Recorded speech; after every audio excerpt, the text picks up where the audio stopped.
Hello friends, இந்த வீடியோவில் என்ன பார்க்க போகிறோம் அப்படின்னா, புது வீடு வந்து நிறைய பேர் வந்து நம்ம வீடு வாங்கணும் ஆசைப்படுவோம். அப்போ வந்து புது வீடு வாங்கலாம், இல்லை வந்து பழைய வீடை வாங்குவோம்.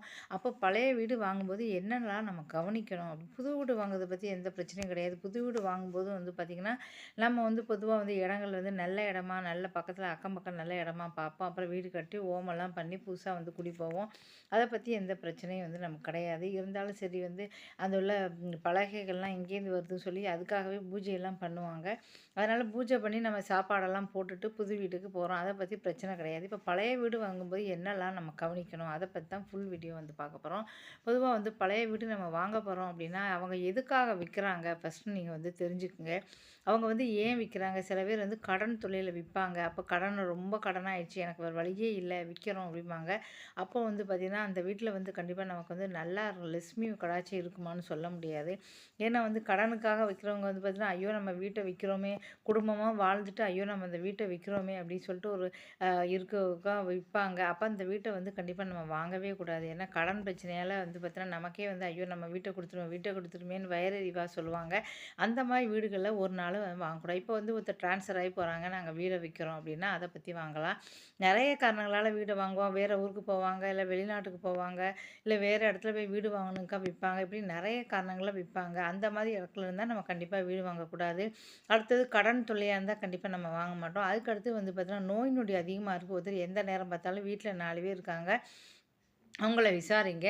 அவங்க வந்து எங்களுக்கு எந்த நேரமும் நோய் நொடியா இருக்கு, அந்த நோய், இந்த நோய் நொடி அப்படி சொன்னா கண்டிப்பா அந்த வீட்ட வாங்கவே கூடாது. ஏன்னா நோய் நொடி அதிகமா இருக்கு அப்படின்னா, அந்த வீட்ல வந்து பார்த்தீங்கன்னா, நம்ம வாங்குறவங்கள கூட வந்து பார்த்தீங்கன்னா, அந்த பீட வந்து தொத்திக்கும்னு சொல்லுவாங்க. அதனால கண்டிப்பா அந்த வீட வந்து வாங்கவே கூடாது. சில பேர் என்ன சொல்லுவாங்க, எது எப்படி இருந்தாலும் சரி அந்த வீட்ல வந்து நான் பூஜைய பண்ணி அந்த வீட்ட வந்து பண்ணிப்பேன். இருந்தாலும் வீடுகளுக்குன்னு இருக்கணும். என்னதான் நீங்க பூஜை பண்ணாலும் பழைய வீடுகளுக்குன்னு இருக்கும். இருந்தாலும் சில பேர் வந்து அதே மாதிரி யாராவது வந்து துர்மரணம் அடைஞ்சாலோ, அதாவது அந்த வீட்டிலேயே வந்து பார்த்தீங்கன்னா, எல்லாருக்குமே இது தெரியும். பொதுவா துர்மரணம் யாராவது இறந்து போயிருப்பாங்க. ஏதாவது வந்து பார்த்தீங்கன்னா, அப்படி துர்மரணமா வந்து அந்த வீட்டிலேயே நடந்துருச்சு அப்படின்னா, கண்டிப்பா அந்த வீட்ட வந்து வாங்கவே மாட்டாங்க. நெறைய வீடுகள் வந்து அடைச்சு போட்டிருக்கும். நம்ம விசாரிச்சாலே வந்து தெரியும். அந்த வீட்ல ஒரு பொண்ணு போயிட்டா, அந்த வீட்ல பையன் போயிட்டான் அப்படி சொல்லுவாங்க. ஏன்னா, அத பத்தி இந்த ஆத்மா வந்து அந்த வீட்டிலேயே தான் சுத்தி வந்துகிட்டு இருக்கும். அதனால அந்த வீட்ட வாங்கவே எல்லாரும் பயப்படுவாங்க. ஏன்னா, நம்ம வந்து நாளைக்கு அந்த வீட்ல வந்து இருக்க முடியாது. அதனால அந்த மாரி வீடுகள்லயும் வந்து யாருமே வந்து வாங்க மாட்டாங்க. அதனால முதல்ல வீடு வாங்குறதுக்கு முன்னால இந்த வீட்ல உள்ளவங்க எதனால வந்து வீட விக்கிறாங்க தெரிஞ்சுக்க. கடன் தொல்லையால வீடு வாங்குறாங்க, வாங்காதீங்க. நோய் நொடியா இருக்கு, அவங்க நோய் நொடியா இருக்கு அப்படி அதனால தான் வாங்கிறாங்கன்னா வாங்கக்கூடாது. இந்த மாரி துர்மரணம் இருக்குன்னா அது வந்து வாங்கக்கூடாது. இப்படி நெறைய விஷயங்கள்லாம் வந்து இருக்கு. அந்த வீட்ல உள்ளவங்க எதனால இந்த வீட்ட விக்கிறாங்கன்னு தெரிஞ்சுக்கங்க. இல்ல சந்தோஷமா செல்வ செழிப்பா நல்லா தான் இருக்கா, திடீர்னு அவங்களுக்கு ட்ரான்ஸ்ஃபர் ஆயிடுச்சு, அவங்க சென்னைக்கு ட்ரான்ஸ்ஃபர் ஆயிடுச்சு, அதனால கிராமம் வேண்டாம்னு சொல்லி அவங்க போறாங்க அப்படின்னா சரி சொல்லலாம். இல்ல வெளிநாடு போறாங்க அப்படின்னா அத பத்தி நம்ம வாங்கலாம். எந்த வீடு வந்தாலும் பழைய வீட வாங்குறதுன்னா ஃபர்ஸ்ட்டு வந்து பார்த்தீங்கன்னா, வெள்ளை அடிக்காம போகவே கூடாது. நல்லா வாழ்ந்தா கூட வந்து பார்த்தீங்கன்னா, எந்த வீடு வந்தாலும் ஃபுல்லாவே வெள்ளை அடிச்சு நல்லா வந்து பார்த்தீங்கன்னா, ஓமம் பண்ணணும். வீட்ல வந்து நல்லா வந்து பார்த்தீங்கன்னா, ஓமம்லாம் பண்ணி அதுக்கப்புறம் தான் வந்து பார்த்தீங்கன்னா, நீங்க வந்து அந்த வீட்டுக்குள்ள போகலாம். அப்பதான் வந்து வீட்ட வாங்கலாம். அது இருந்தாலும் சரி, நீங்க வந்து விசாரிங்க. என்ன காரணத்துக்காக விக்கிறாங்கன்னு கண்டிப்பா வந்து வந்து தெரிஞ்சுக்கணும். ஏன்னா கெட்ட எண்ணங்கள் வந்து சில பேர் வந்து பார்த்தீங்கன்னா, நெறைய விஷயங்கள் இருக்கும். ஏன் வந்து அந்த வீட்ட விக்கிறாங்க அப்படின்னு சொல்லி நம்ம கண்டிப்பா வந்து தெரிஞ்சுக்க வேண்டிய உண்டு. ஏன்னா இந்த மாதிரி வந்து கெட்டது நடக்கலாம். அப்புறம் சில பேருக்கு வந்து பார்த்தீங்கன்னா, அந்த வீட்ல ரொம்ப வருஷம் ஆயிருக்கும். இல்ல ரொம்ப வருஷமா இருக்காங்க. 10 வருஷமா அவங்களுக்கு குழந்தை பாக்கியமே இல்ல அப்படின்னா, அந்த வீட்ட வந்து கண்டிப்பா வாங்கக்கூடாது. அப்போ அந்த வீட்டினுடைய பாதிப்புனால கூட அவங்களுக்கு வந்து சில பேருக்கு குழந்தை வந்து பிறக்காம இருக்கலாம். ரொம்ப வருஷமாச்சு குழந்தையே பிறக்கல. அதே மாதிரி கல்யாணம் ஆகல. கல்யாணமே அந்த பொண்ணுக்கு ரொம்ப வருஷமா கல்யாணம் ஆகல. அந்த பையனுக்கு ரொம்ப வருஷமா கல்யாணம் ஆகல. பிரம்மச்சாரியாவே இருக்கான். இவன் வந்து கன்னியாவே இருக்கான். அவனுக்கு குழந்தையே பிறக்கல. அவனுக்கு கல்யாணமே ஆகல. அப்புறம் அந்த அந்த வீட்ல வந்து பார்த்தீங்கன்னா, நெறைய வந்து இருக்குன்னா, கண்டிப்பா அந்த இடத்துல கெட்டது வந்து பார்த்தீங்கன்னா, நெறைய சூழ்ந்துகிட்டு இருக்கும். அப்ப அந்த மாரி வீடுகள்லாம் கண்டிப்பா வாங்கவே வாங்காதீங்க. குறைய ரூவா குடுத்தாலும் சரி, கண்டிப்பா வாங்கவே வாங்காதீங்க. ஒரு வீடு வாங்கணும் அப்டின்னா, கண்டிப்பா இதெல்லாம் வந்து நம்ம நல்லா கேட்டு தெரிஞ்சுக்கணும். வீட விக்கிறாங்க, என்ன காரணத்தினால விக்கிறாங்க தெரிஞ்சுக்க. இல்ல நான் வாங்கிப்பேன், ஹோமம் பண்ணி நல்லா வந்து வெள்ளை அடிச்சு வாங்கிப்பேன். நீங்க என்னதான் பண்ணாலும் அந்த வீட்டுக்குன்னு ஒரு இது இருக்கும்.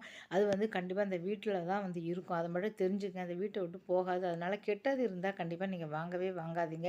இந்த மாதிரி வீட்ல உள்ளவங்க என்ன காரணத்துக்காக வீட்ட விக்கிறாங்க தெரிஞ்சுக்கோ. நோய் நொடியினா இறந்துட்டா இந்த மாதிரி இருந்தாலோ, குழந்தை இல்லன்றாலோ, கல்யாணம் இல்ல அப்படி நெறைய காரணங்கள் இருந்ததுனால, அந்த காரணங்கள் இருந்தா கண்டிப்பா அந்த வீட்ட நம்ம வாங்கவே கூடாது. வாங்கினோம் அப்படின்னா என்ன ஆகும்? நமக்கும் வந்து பார்த்தீங்கன்னா, அந்த கெட்டது வந்து தொத்திக்கும். நமக்கும் வந்து பார்த்தீங்கன்னா, வந்து நம்ம வீட்ல யாராவது இருந்தாங்கன்னா, அவங்களுக்கு கல்யாணம் ஆகாம போலாம். இல்ல நோய் நொடி இல்லாம நமக்கு வந்து இருக்கலாம். இப்படி வந்து நெறைய கெட்டதுகள் வந்து அந்த வீட்ல வந்து நம்மையும் வந்து சூழ்ந்துக்கிறது வந்து இருக்கு. அதனால பழைய வீடு வாங்குறோம் அப்படின்னா, ரொம்ப ரொம்ப ரொம்ப ஜாக்கிரதையா நீங்க இருக்கணும். என்ன காரணத்தினால வீட்ட விக்கிறீங்க? சில பேர் வந்து பார்த்தீங்கன்னா, நல்லா தான் வாழ்ந்துகிட்டு இருப்பாங்க. என் பொண்ணுக்கு வந்து கல்யாணம் பண்ண வந்து காசு இல்ல. அதனால வந்து தான் வீட்ட வித்து நான் கல்யாணம் பண்ண போறேன் அப்படின்னா, அப்படி வந்து நீங்க வாங்கலாம். அத வந்து எந்த தப்பும் கிடையாது. என்ன கல்யாணமே ஆகல 40 வயசு, 45 வயசு கன்னியாவே இருக்கா. அதனால தான் நாங்க வீட்ட விட்டு வேற இடத்துக்கு போறோம் அப்படின்னா, அங்க வந்து உங்களுக்கு வந்து ஒரு பெரிய குறை இருக்கு. தெரிஞ்சுக்கணும். இப்படி எல்லாத்துக்குமே இருக்கு. அப்புறம் சில பேர் வீட்ல பார்த்தீங்கன்னா, பிரம்மச்சாரியா இருப்பாங்க. ரொம்ப வருஷமா இருப்பாங்க. அப்ப நோய் நொடியா, படுத்த படுக்கையா வந்து வீட்டுக்காரர் வந்து பார்த்து 20 வருஷமா படுத்த படுக்கையா இந்த வீட்ல தான் இந்த இதுல இருக்காரு. நாங்க போறோம் அப்படின்னா, சில வீட்ல வந்து சொல்லுவாங்க. அப்ப நான் இருந்த வீட்ல வந்து பக்கத்துல வந்து சொன்னாங்க. இந்த வீடு நாங்க வாங்கினோம். வாங்கினதுலேருந்து என்ன ஆச்சு அப்டின்னா, அதுக்கப்புறம் வயித்துல ஆப்ரேஷன் பண்ணிச்சு. ஒவ்வொரு ஆப்ரேஷனா வந்து போயிடுச்சு. 2, 3 ஆப்ரேஷன் வந்து தொடர்ந்து வந்து பண்ணிக்கிட்டே இந்த வீடு தான் ராசி இல்ல சொல்லுவாங்க. சில பேர் வந்து பார்த்தீங்கன்னா, உயிரே போகும் அப்டின்னு சொல்லுவாங்க. இந்த மாரி வீடுகள்னால நெறைய வந்து வந்து இருக்கும். அதனால வந்து பார்த்தீங்கன்னா, வீட்ட வந்து சில பேரு சொல்லுவாங்க. அந்த ஜோசியத்திலே சொல்லுவாங்க. இந்த வீட்ட நீங்க மாத்திருங்க சரியில்லன்னு சொல்லுவாங்க. உடனே வீட்ட வந்து மாத்திருவாங்க. வீட்ட மாத்த மாட்டேன் அப்டின்னா, உயிரே வந்து போகும். அப்போ வந்து அதனால நெறைய வந்து நான் வந்து பார்த்துருக்கேன். உங்களுக்கு நெறைய வந்து அதனால தான் வீடு அப்படிங்கிறது வந்து நம்ம குடியிருக்கிற வீடு வந்து ரொம்ப வந்து நல்லாயிருக்கும். இப்போ எங்க அக்கா இருக்கும்போது அப்படிதான் சொன்னாங்க. புதுசா தான் வீடு கட்டி போனாங்க. அதுக்கப்புறம் வந்து பார்த்தீங்கன்னா, ஒவ்வொரு பிரச்சனையா வந்துச்சு. அப்போ சொன்னாங்க வீட மாத்துங்கன்னு சொன்னாங்க. ஆனா வீட மாத்த மாட்டேன் அப்படின்னு சொல்லிட்டாங்க. புதுசா வீடு கட்டி வந்திருக்கோம். புதுசா தான் வீடு கட்டி வந்தாங்க. இருந்தாலும் தொடர்ந்து வந்து பார்த்தீங்கன்னா, அவளுக்கு உடல்நிலை சரியில்லாம போயிடுச்சு.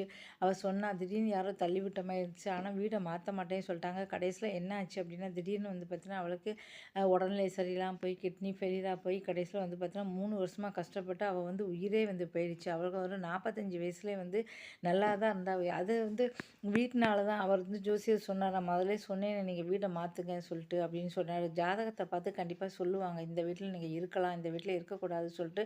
புது வீடு தான். புது வீடு இருந்தனாலும் வந்து பார்த்தீங்கன்னா, சில குறைகள் வந்து இருக்கும். புது வீட்ல வந்து ஒண்ணுமே இருக்காது. பழைய வீட்ல தான் இருக்கும் கிடையாது.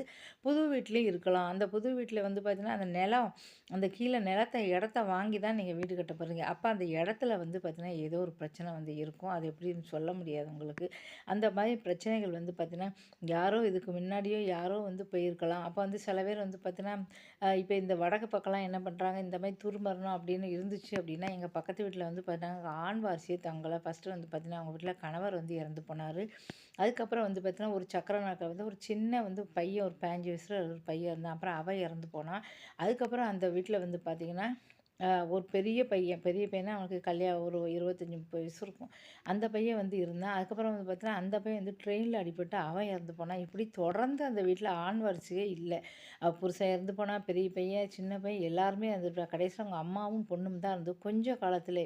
அதுக்கப்புறம் அவங்க அம்மா அந்த வீட்ட வேண்டாம் அப்படின்னு சொல்லிட்டு வேற இடத்துல வீட்ட வாங்கிட்டு, அந்த வீட்ட வித்துட்டு போனாங்க. இங்கலாம் என்ன பண்ணுவாங்க அப்படின்னா, உடனடியா அந்த வீட்ட வந்து இடிச்சு தள்ளிருவாங்க. இப்ப நம்மன்னா அந்த இடத்துல ஐய்யயோ! இப்படி தொடர்ந்து இருக்கே அப்படின்னு சொல்லிட்டு அந்த வீட்ட வந்து அப்படி பூட்டியே கிடக்கும். யாரும் வாங்க மாட்டாங்க. ஆனா இங்க என்ன செஞ்சாங்க, உடனே அந்த வீட்ட என்ன பண்ணாங்க, இடிச்சு தள்ளிருவாங்க. இந்த இடிச்சு தள்ளியாச்சுன்னா, அந்த வீட்டோட போயிருமா அது. அந்த நார்த்லலாம் அப்படிதான் செய்வாங்க. உடனே ஒருத்தர் வாங்கினாரு பக்கத்துல, அத ஃபுல்லாவே இடிச்சு தள்ளிட்டு, புதுசா வீடு கட்டி அவர் இருக்காரு. அப்படி வந்து செய்யலாம். அப்படிங்கும்போது இந்த வீட்டோட எல்லாமே போயிடுச்சு. அந்த வீட்ல என்ன பிரச்சனை, ஆண் வாரிசு எதுவும் தங்க மாட்டேங்குது. அதுதான் அந்த பிரச்சனை இருந்துச்சு. அந்த அம்மா வந்து நானும் வந்து பக்கத்துல வந்து பார்த்துருக்கேன். அவங்க வந்து அந்த பிள்ளை வரதையும் பார்த்துருக்கேன். அப்புறம் அவங்க அம்மாக்கா இதுவும் பார்த்துருக்கேன். அவங்க வந்து இறந்து போனபோது துடிச்சு பாவம். அப்புறம் அம்மாவும் பொண்ணும் தான் வேற வீட்டுக்கு போயிட்டாங்க. அதெல்லாம் பார்க்கும்போது எதுவா இருந்தாலும் சரி, புது வீடு இருந்தாலும் சரி, சில பிரச்சனைகள் இருக்கும். பழைய வீடா இருந்தாலும் சில பிரச்சனைகள் இருக்கும். வீடு வீடு வாங்குறதுக்கு அப்படின்னு ஒரு சின்ன லேசுப்பட்ட காரியம் கிடையாது. டக்குனு ஒரு இடத்த காலி பண்ணி சடார்ன்னு நீங்க போயிட்டீங்கன்னா, ஒரு செட் ஆகுறது அப்படின்னு நான் வீடு வாங்கணும்னாலே அதுக்கு தான் நான் பயப்படுவேன். ஐயோ! வீடா வேண்டாம் அப்படிம்பேன். ஏன்னா ஒரு வீடு போறோம் அப்படின்னு சொல்லிட்டு தெரிஞ்சவங்க தான் வந்து வீடு அன்னைக்கு அன்றைக்கி தான் பால் காய்ச்சலாம் அப்படின்னு போனாங்க. போனவங்க அப்படி தான் கேஸை அப்படியே வெடிச்சு, அப்படியே அந்த அம்மா வந்து பாவம் வயசான அம்மா இறந்துட்டாங்க. ஏன்னா, அந்த வீட்டுக்கு வந்து அவங்களுக்கும் ராசி இல்ல. அதுக்காக தான் சொல்லுவாங்க, யார் பேர்ல வீடு வாங்கணும், எப்படி என்ன அதெல்லாம் பார்த்துட்டு தான் வந்து வாங்குவாங்க. நான் அவ்வளோ பயந்தேன். எனக்கு வந்து எதுவும் ஆயிறக்கூடாது அப்படி இப்படின்னு சொல்லிட்டு வீடு வாங்குறதுங்கிறது ஒரு லேசுப்பட்ட காரியம் கிடையாது. ஜாதகம்லாம் கொண்டு போய் நமக்கெல்லாம் அதுபடி யோகம் வந்துடுச்சா என்ன அப்படி சொல்லி தான் வாங்கணும். சும்மாலாம் வாங்கக்கூடாது. அந்த அம்மா அந்த புது வீடு வாங்கிச்சு அப்படியே போயிட்டாங்க. அது மாரி நெறைய பேர் வந்து பார்த்தீங்கன்னா, அப்படித்தான் வந்து நடக்கும். இப்போ எங்க அக்கா வந்து வீடு கட்டுனாங்க பாவம் எல்லாரும் வரணும் போணும்னு சொல்லிட்டு பெரிய வீடா கட்டுனாங்க. கட்டி முடிச்சு உட்காந்து பாருங்க கொஞ்சம் 5, 6 வருஷத்துலயே உடல்நிலை சரியாக இறந்துட்டாங்க. அந்த வீடு வந்து இவ்வளோ பெருசா கட்டி என்ன பிரயோஜனம்? அது மாதிரி வந்து பார்த்தீங்கன்னா, சில வீடுகள் வந்து அப்படி உயிரே எடுக்கும்னு சொல்லுவாங்க. அதனால அதுக்கு வந்து சொல்றாங்க, பின்பக்கத்தில வந்து சரியா வந்து பார்த்தீங்கன்னா, இல்ல அப்படின்னு சொல்றாங்க. ஒவ்வொன்னும் ஒவ்வொரு வழி சொல்றாங்க. அதே மாரி சில இடத்துல வாஸ்துப்படி கட்டியிருக்காங்க. வாஸ்துப்படி கட்டல அப்படி சொன்னாங்க. பக்கத்து வீட்ல கூட சொன்னாங்க, எங்களுக்கு தொடர்ந்து ஆப்ரேஷனா ஒரு உடல்நிலை சரியில்ல. ஒரு 5, 6 ஆப்ரேஷன் அது இதுன்னு வந்துடுச்சு. இந்த வீடு வந்து எங்களுக்கு சரியில்ல அப்படின்னு வந்து சொன்னாங்க. இப்படியே அக்கமா அந்த வீட்டிலேயே இருந்தா நமக்கே தெரியும். என்ன குறை தெரியும். இப்படி வந்து நெறைய அதனால வீடு வாங்குறது வந்து லேசுப்பட்ட காரியம் கிடையாது. அதனால நீங்க புது வீடா இருந்தாலும் சரி, பழைய வீடா இருந்தாலும் சரி, புது வீடுகள்லயும் தொடர்ந்து உங்களுக்கு ஏதாவது ஒரு இது தடங்கல் வந்துக்கிட்டே இருக்கு. ஏதாவது வந்து உங்களுக்கு கெட்டது வந்துக்கிட்டே இருக்குன்னா, டக்குனு வந்து நீங்க பாருங்க. அப்படி இல்ல சரின்னா, வீட்ட வந்து மாத்துறது வந்து நல்லது. அதுக்கு தான் வந்து சில பேர் சொல்லுவாங்க, டக்குனு வந்து வீட்ட வந்து சொந்த வீடு வாங்க மாட்டாங்க. அதே மாதிரி தான் பழைய வீடா இருந்தாலும் சரி, எந்த வீடா சரி, நீங்க வீட்ல வந்து உங்களுக்கு செட் ஆகணும். எதுவா இருந்தாலும் சரி, டக்குனு வந்து பார்த்தீங்கன்னா, நீங்க அப்போ வீடு மாத்தணும் அப்படின்னா, வீடு மாத்திப்பேன். இல்ல வீட மாத்த மாட்டேன் அப்படின்னு சொல்லி தீரக்கூடாது. எதுவா இருந்தாலும் நல்லா கவனிச்சு வாங்குங்க. ஏன்னா, நம்ம குடும்பம் நல்லா இருக்கணும். நம்ம நல்லா இருக்கணும். நம்ம குடும்பம் நல்லா இருக்கணும். அதனால புது வீடா இருந்தாலும் சரி, பழைய வீடா இருந்தாலும் சரி, கவனமா கவனிச்சு வாங்குங்க. எல்லாம் அனுபவத்த வந்து சும்மா வந்து வீடியோ போடணும் அப்படின்னு நான் போடல. வந்து அனுபவத்த வச்சு தான் சொல்றேன். ஆரம்பத்திலேயே நான் சொல்லிக்கிட்டே இருப்பேன். இப்போ வந்து அக்காவ இழந்துட்டோம். அப்ப எங்க அக்காவும் சொல்லிக்கிட்டே இருப்பாங்க. இந்த மாரி வீடு வாங்கணும், வாங்கணும்னு சொல்லிக்கிட்டே இருப்பாங்க. வீடு நல்ல வீடா பார்க்கணும், பார்க்கணும்னு சொல்லி கடைசியில வந்து அக்காவும் கடைசி வரையும் சொன்னாங்க. வீடு எப்படியாவது மாத்தரலாம் அப்படி தான் சொன்னாங்க. ஆனா வீட்டுக்காரர் வந்து அதுக்கு சம்மதிக்கல. அதெல்லாம் வீடு மாத்தக்கூடாதுன்னு சொன்னா கடைசியில அவங்க உயிரே வந்து போயிடுச்சு. அதே மாதிரி இது வந்து இழக்க முடியாத ஒரு இழப்பு தான். அதனால தான் வந்து நான் வந்து சொல்றேன். ரொம்ப வந்து 45 வயசும்போது சின்ன வயசு. அதனால தான் வீடு வாங்கணும்னு ஆசைப்பட்டு இன்னைக்கு வீடு இருக்கு. ஆனா அத வச்சு என்ன பண்றது? அத அனுபவிக்கிறதுக்கு அவங்க இல்ல. பணம், நகை அது இது எல்லாமே சேர்க்கணும்னு சொல்லி கஷ்டப்பட்டு சேர்த்து அத அனுபவிக்கிறதுக்கு நமக்கு வந்து வயசு இருக்கணும். ஆயுளுக்கும் இந்த இருந்தா தான் அனுபவிக்க முடியும். அதனால வீடு வாங்குறதா இருந்தா பார்த்து, நல்லா யோசிச்சு ஜோசியர் இது எல்லாம் பார்த்து, உங்க பொருத்தம் இருக்குமா பார்த்து, உங்களுக்கு எதுவா இருந்தாலும் சரி, இருந்து பார்த்துட்டு வாங்குங்க. அவசரப்படாதீங்க. இந்த வீடியோ பிடிச்சா மறக்காம சேனல சப்ஸ்கிரைப் பண்ணுங்க. இது மாரி நெறைய வீடியோக்கள் வந்து போட்டிருக்கேன். ஒவ்வொன்னும் வந்து பார்த்தீங்கன்னா, அனுபவம் எல்லாமே ஆராய்ஞ்சு தான் நான் போடுறேன். சும்மா வீடியோ போடணும்னு நான் போடுறேன். அனுபவத்தில, அக்கம் பக்கத்தில, உறவுக்காரங்கள்ட்ட எல்லாமே கேட்டு அறிஞ்சு அதைத்தான் நான் வீடியோவா வந்து போடுறேன். ஏன்னா நம்ம பாதிக்கப்பட்ட மாரி 4 பேர் வந்து பாதிக்கப்படக்கூடாது அப்படின்னு சொல்லிட்டு தான் சொல்றேன். அதனால கவனமா இருங்க. இந்த வீடியோ பிடிச்சா மறக்காம சேனல சப்ஸ்கிரைப் பண்ணுங்க. இது மாரி நெறைய வீடியோக்கள் வந்து உங்களுக்கு வந்து போடுறேன். மறக்காம பார்த்து ஆதரவு கொடுங்க. நன்றி, வணக்கம்.